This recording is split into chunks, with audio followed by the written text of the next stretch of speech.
Tak masalahnya insurans kereta ni mati. Rotek pun mati. Kau nak pergi mana ni? Nak pergi balik rumah kan? IC lesen.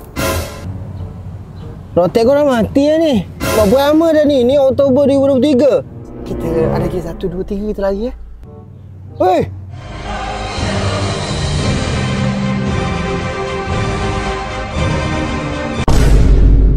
Tu Adam, kenapa tak renew road tax?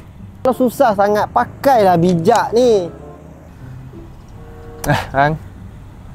Kantoi. Road tax mati. Takut Roblox. Sebab kita ada satu web ni iaitu Bijak. Hanya dengan bajet yang rendah, korang boleh renew road tax dan insurans korang. Korang tak perlu lagi renew insurans tanpa banding. Korang tak perlu lagi bayar insurans sekaligus macam tu je. Sebab Bijak ni ansuran selama 12 bulan dengan hanya serendah RM50 je korang. Last kali ada nak beritahu korang ni, insurans ni dengan 0% faedah tau. Pengguna VVVIP Bijak ni, korang boleh gunakan 24/7 towing secara percuma. Korang tunggu apa lagi? Jangan pening-pening kepala korang. Korang gunakanlah Bijak untuk insurans, road tax dan segala-galanya tentang Bijak.